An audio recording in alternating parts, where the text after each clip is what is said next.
Hello and welcome back to my channel, The Midwife Life.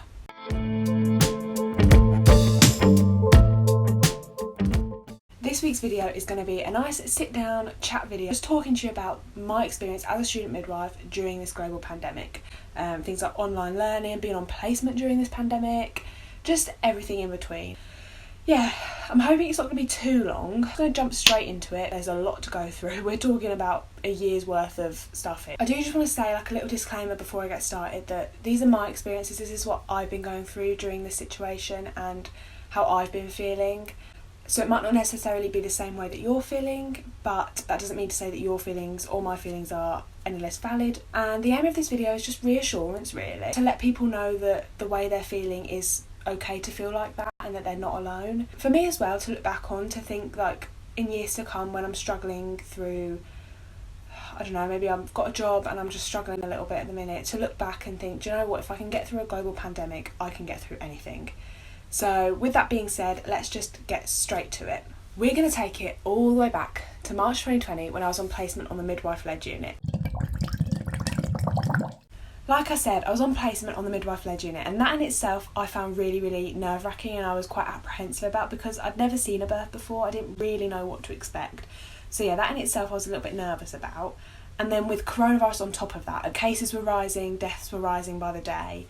And so yeah, that in itself was stressful. And midwives would kind of say to us that we shouldn't really be there, like students shouldn't really be there for health and safety reasons. It wasn't anything like personal towards me or the other students, but again, it wasn't really nice to hear, and I didn't take it personally because I knew where they were coming from. I understood where they were coming from. We were putting ourselves at risk, the other midwives at risk, women at risk, when we didn't really have to be there necessarily. Not being necessary isn't the right phrase to use, but I can't think of another phrase to use, so we're just going to stick with it. What I mean is in terms of we weren't looking after women by ourselves. Like, yes, it was important for us to learn, but in terms of health and safety, it wasn't safe for us to be there. So we had that, which, yeah, put a damper on my mood a little bit. But still, I had an amazing time. Like I said, I saw my first birth, I saw my first C-section, which is the shift we're going to talk about next. I do just want to clarify that the midwives were lovely and they never meant anything they said personally, and I didn't take it personally. And I knew exactly where they were coming from. It was just for health and safety reasons. Yes, this shift, I was on delivery suite. So the midwife-led unit where I was training, or where I was on placement at the time, was in transition. So one building was closing and then like a new one was opening. So it was at the point where the building was shut but the new building wasn't ready, if that makes sense. I was looking after this lovely lady and just a lovely family. They were a pleasure to look after. And long story short, she ended up with a C-section. So I got to see my first C-section. And I think I ended up getting home that night about 8:30. And it was the night of Boris's announcement. So I got home and my friends had bought me McDonald's, so we sat in the corridor of our like apartment or flat and ate our McDonald's while listening to Boris's announcement. And we kind of anticipated a national lockdown, but we didn't know what that meant for us in terms of being able to go home. Did we have to stay in student accommodation for the remainder of the lockdown, not knowing how long we were going to be there for? Were we allowed to go on placement? What did that mean for us? So even though we anticipated the national lockdown, we had no idea what that meant. So anyway, cut a long story short, he did announce the national lockdown and we got an email from uni about 10 p.m. that night that they're pulling us out of placement, not to go to any more shifts, and that was it. So even though we were clarified in that sense, I still didn't know was I allowed to go home, because he said that's it, we're in national lockdown, only essential travel only. So anyway, fast forward to the next morning, I drove me and my friend home because she lives relatively close to me. I finally got to see my family, which was just so lovely. After the stresses of coronavirus at the minute and being on placement, it was so lovely to see my family. Oh, I've got pins and needles. I've been sat cross-legged for too long and now I've got pins and needles in my foot. So even though I'd made it back to my family safely and knew that I could have lockdown with them and for the foreseeable I was not going on placement, I still didn't know what it meant for uni, what it meant for my course in general. I didn't know whether the NMC was going to reduce the amount of hours we needed, make us extend our course, make us retake a year. We didn't know. So that in itself was quite stressful. But anyway, fast forward, I don't even know how many days, weeks, I don't know. We were told that we were going to have online lectures. We were going to finish year one modules and do the assignment online, and then we were going to start the year 2 modules, like theory, early, so that then we could have year 2 as placement, or at least the majority of year 2 as placement, because that way we'd already done the theory and we could just focus on getting the hours that we needed. So that was good. However, online lectures are not my friend. I hate them. I'm not going to lie, I despise them. I know it's the safest option, and I know it's better to be sat doing online learning than not doing anything at all, and I totally agree with that. But that doesn't mean to say that I didn't enjoy them, because I just don't learn that way. That's why I love placement so much, because I learn by doing.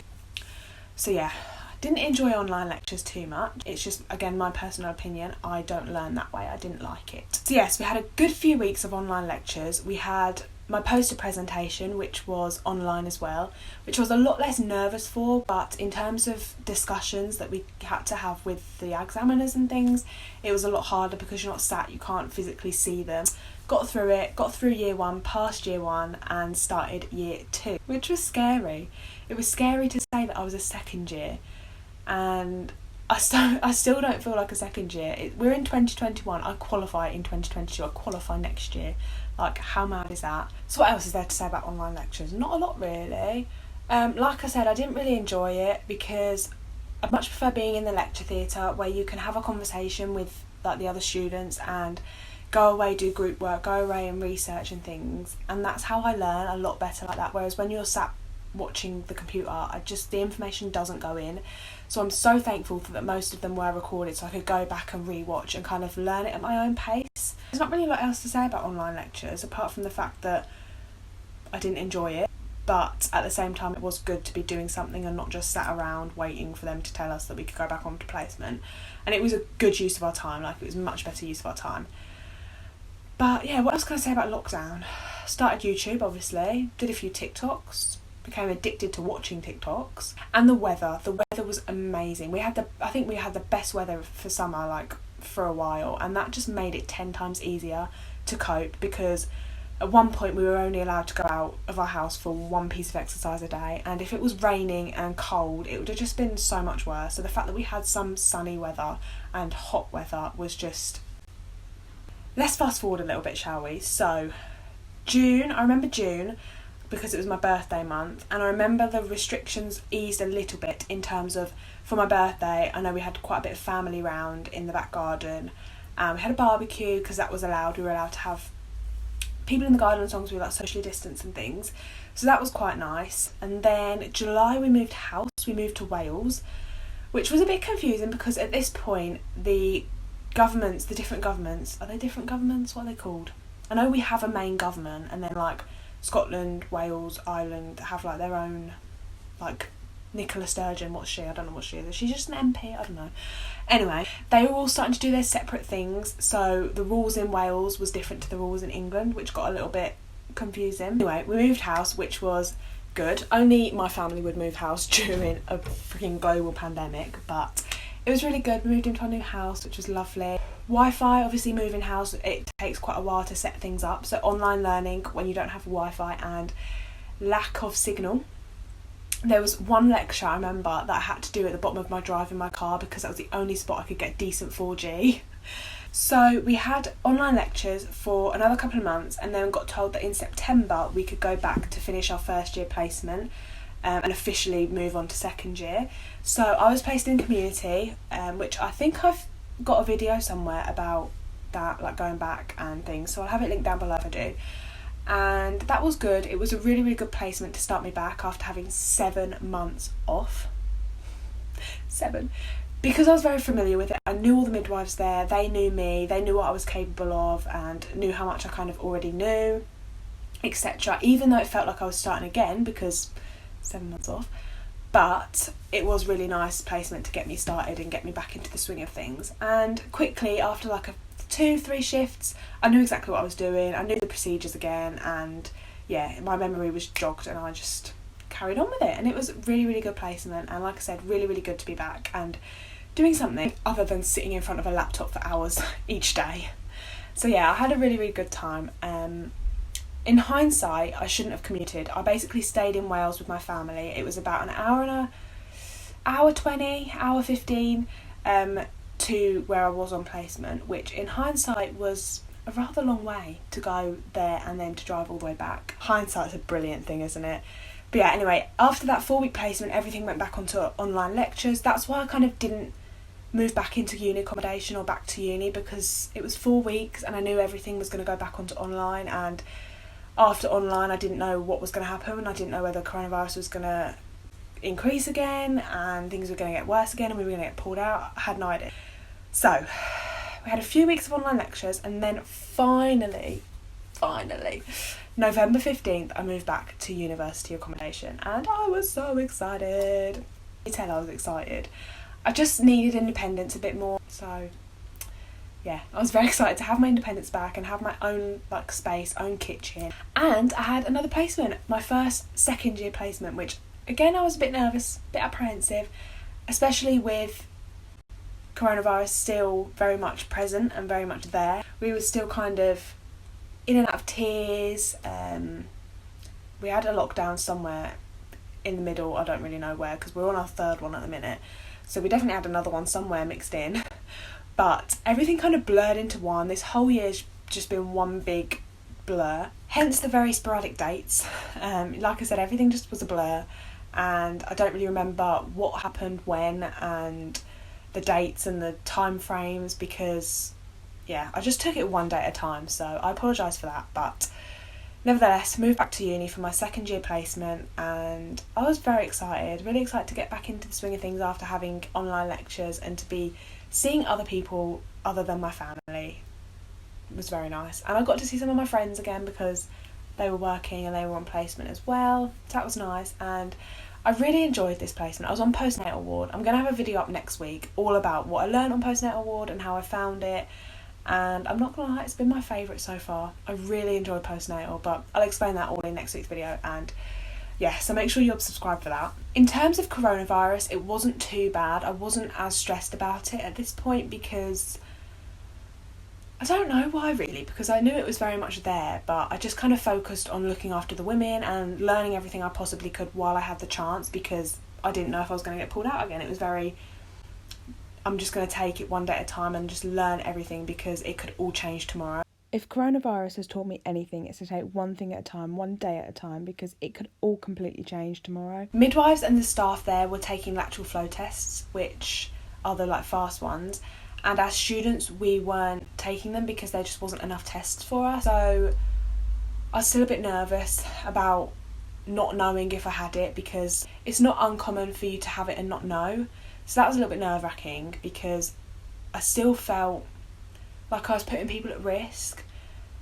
Even though we were taking necessary precautions, PPE, I wasn't really going out at all. I was just coming home from my shift, sleeping, going out to get shopping, and then going back to shift. But I still felt like I wasn't necessary. And like I said earlier, that's not the right phrase to use, because we are necessary. Like, we do help out and we are there to learn. It is necessary for us to be there. I just mean in terms of we still had to be supervised, and we still were using midwives to learn from and observing at some points. So that's what I mean by unnecessary and things like that. So I hope you understand what I mean. I don't really know how to phrase it any other way, but yeah, we'll just leave that there. Had a really, really good time. There was one night shift, where at the end of the night shift, the midwife said to me, look, I do not know what we would have done without you here today. It was completely full. We had no bed spare, and there were 3 midwives, a couple of WSAs and me. So yeah, it was very, very stressful, busy night, and they said at the end of it, look, I really don't know what we would have done without you, because there were things that I could go and do, whether that's doing the paperwork or just going to answer the buzzers. If the buzzer went off, going to answer it. I hope you know where I'm coming from and understand what I'm trying to say, but we'll just move on from that spiel that I just said. After 4 weeks on postnatal, we had Christmas. We got 2 weeks off for Christmas and New Year's. My Christmas, to be honest, wasn't all that different. I have got a Christmas vlog up on my channel, so I have that link down below if you want to go check it out. Leading up to Christmas was, I guess, a little bit different, but in terms of Christmas Eve, Christmas Day and Boxing Day, it was very much the same. Like, nothing really changed much. I got to spend time with family, and yeah, it was lovely. And then New Year's, we just had a nice chill one. Obviously, pubs and that was shut. We were in tiers at this point, weren't we? I can't honestly remember. Yeah, we were in different tiers, the UK or England.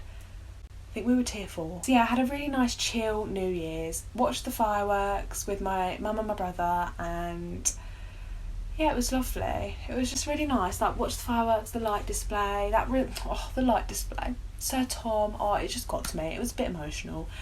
I think just because 2020 was such a year that it just, I don't know, kind of, it was like a new beginning, even though coronavirus is still here and we're in our 3rd national lockdown at the minute and I'm in self-isolation. It signified something new and hopefully something a bit better towards the end of the year. So after New Year's, I drove back to uni, ready for placement. I was placed on antenatal ward and triage, which was really good. I was really excited, a bit nervous again, because obviously it's a new placement, I've never been on there before. I had one night shift, I was on triage, and then in the morning got contacted by Track and Trace saying I'd been in contact with someone who tested positive for coronavirus, and I've been in self-isolation for the past 10 days, but that ends tomorrow, and then I can go back onto placement for my night shift on Friday. So yeah, I have a night shift on Friday, which I'm really excited about, and I think I've worked out that I've only missed 4 shifts. So that's not too bad, that should be quite easy to make up, so that's fine. And we're actually starting lateral flow testing as well, so I'll be able to start that when I go back in a minute. And that's it, you're up to speed. So I hope this video has been reassuring and kind of explained a bit about my experience and how it's been as a student during this whole global pandemic. To summarise, it's been very, very difficult, very hard, very, very hard, stressful. It's been a good learning experience, like I'm not gonna lie. If it's just kind of taught me that if I can get through this, I can get through anything, especially as a midwife, and the fact that I've gone through this as a student midwife just gives me hope. It gives me hope. There's not really much else to say, to be honest. I learned that online learning is not my friend, I do not enjoy it, and that I love placement, having been taken out of it for 7 months. I do just want to say that I hope you're all doing alright, even though we're in our 3rd national lockdown. Don't dwell on it too much. I'm trying so hard to think positively, and just remember that eventually there will be an end. This is only temporary, even though it seems like it's been going on for ages and that you can't see the light at the end of the tunnel. It will end, and there will be an end point, and we'll go back to some kind of normality at some point. I haven't talked about PPE yet. Masks, horrible. Wearing glasses with masks are horrible. But like I said, necessary, especially being on placement. Yeah, they've just become the norm. It's not very nice not being able to see what the midwives properly look like. It's got to be a bit, to women, isn't it, a bit daunting to see us coming in with our masks, our PPE, our gloves, our aprons. But I know it's necessary, and I'd much rather be in placement wearing all this safety equipment than not being in placement at all. So yeah, glasses and masks are not my friend, but it's got to be done, and yeah, I have enjoyed it, being back on placement. Yeah, that's all really. So if you enjoyed this video, well, can you really enjoy a video all about coronavirus? Probably not. But thumbs it up anyway. Subscribe to my channel if you're new, and I will see you guys in my next video. Bye. I just want to add on the end that I hope you're all doing alright and staying safe and travelling only for essential reasons and staying home, and you're not going too insane. Whatever's keeping you sane, keep up with it, and yeah, hopefully it won't be going on for too much longer and we can have a somewhat normal summer. I'm keeping my fingers crossed.